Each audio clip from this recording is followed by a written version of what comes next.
There is a simple money trick that can save you thousands of dollars a year, and it costs you nothing but a little patience. It is called the 72-hour rule, and it works by using your own brain against the urge to spend. This video breaks down what the rule is, the science of why impulse buying happens, and how 3 short days can completely change your decisions. And once you understand the trick, you will start seeing it everywhere stores try to stop you from using it. So what is the 72-hour rule? It is beautifully simple. When you feel the urge to buy something you did not plan to buy, you do not purchase it right away. Instead, you wait 3 full days, that is it. You put the item on a mental shelf, or even in your online cart, and you let 3 days pass before you decide. If you still truly want it and it still makes sense after that wait, you can buy it.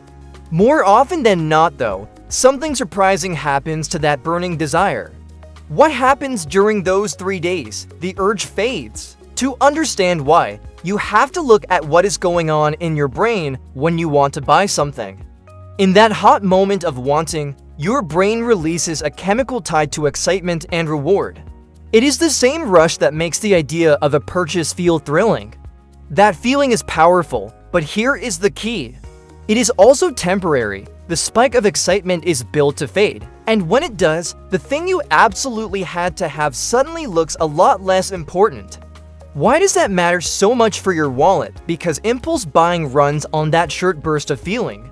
Stores and apps are designed to catch you in that hot moment and get you to act before the feeling cools. The flashing sale, the limited time offer, the one-click checkout, all of it is built to make you buy now while the excitement is high. The 72-hour rule simply refuses to play that game. By waiting, you let the chemical rush drain away, and you make the choice with a calm, clear head instead. Have you ever felt buyer's remorse? That sinking regret after a purchase is the proof of how this works. Buyer's remorse happens when the excitement wears off and you are left looking at something you did not really need. Often, you are wondering why you spent the money at all. The 72-hour rule moves that cooling off period to be for the purchase instead of after. You feel the doubt while the money is still in your pocket, not once it is gone. That small shift in timing changes everything. So how do you actually use the rule? It is easy to start. The next time you are about to buy something on a whim, stop and note the date. Tell yourself you will revisit the decision in 3 days. If you are shopping online, leave it in the cart and walk away. Write the item down if that helps, then go live your life. When the 3 days are up, ask yourself a simple question. Do you still genuinely want this, and does it fit your goals and budget? If yes, buy it with confidence. If you hesitate, you just saved your money. Does this mean you can never buy anything fun? Not at all, and this is important. The 72-hour rule is not about depriving yourself or living a joyless life. It is about making sure your purchases are real choices instead of reactions. Plenty of things will still pass the test, and you should enjoy buying them. The rule simply filters out the impulse buys, the ones driven by a passing mood rather than a real desire. It keeps the good purchases and removes the regretful ones. What kinds of buys does this work best on? It shines brightest on wants rather than needs. If your only pair of work shoes falls apart, you obviously do not wait 3 days to replace them. But that gadget you saw in an ad, the outfit you do not need, or the upgrade you were not even thinking about an hour ago are perfect candidates.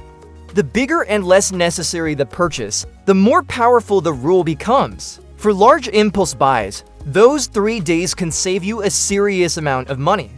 Why is this rule so effective compared to just trying to spend less? Because it does not rely on willpower in the heat of the moment, which is exactly when willpower is weakest. Telling yourself to simply resist temptation while standing in the store rarely works because the excitement is screaming at you. The 72-hour rule removes that pressure. It does not ask you to win a fight against your urges right now. It just asks you to delay and lets time win the fight for you. That is a much easier battle. Can you adjust the rule to fit your life? Absolutely. Some people use a shorter wait for small purchases and a longer one, like 30 days, For big-ticket items, the exact number is less important than the idea behind it. Put time between the urge and the action. Whether it is 1 day or 1 month, that gap lets the excitement cool and lets your rational mind catch up. You can shape the rule around your own spending as long as you keep that pause sacred. Want to see how the savings stack up? Picture someone who makes just one impulse buy a week.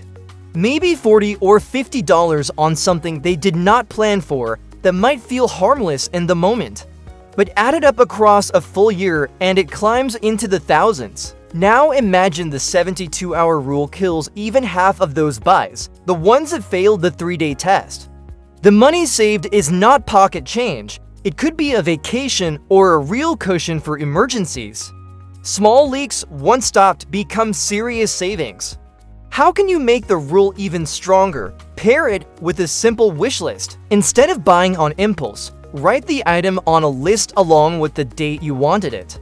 When the 3 days pass, look back at the list. You will often be surprised how many things you no longer care about at all. The list becomes a graveyard of urges that faded and proof of how much the rule is saving you. It also turns waiting into a small game where beating the impulse feels like a win instead of a sacrifice. What if you forget about the item during those 3 days? Then you have your answer, and it is the best answer of all. If something truly mattered to you, it would still be on your mind after a short wait. Forgetting it completely proves the urge was just a passing spark, not a real need. So the rule sorts your wants for you. The things worth buying tend to survive the wait. The things that were never worth it simply slip your mind, taking the wasted money with them. Here is the takeaway that makes this stick. Most of the money people waste is not spent on careful, planned purchases. It leaks out through small, hot-blooded impulse buys that feel urgent in the moment and forgettable a week later. The 72-hour rule plugs that leak with the cheapest tool there is, which is patience. It turns spending from a reaction into a decision, and over a year, those saved impulse buys can add up to a startling amount of money kept in your pocket. And that leaves one simple question to sit with. If 3 short days of waiting is all that stands between you and most of your wasted money, how much could you save by the end of the year just by learning to pause? Like it, subscribe, and comment the last thing you talked yourself out of buying.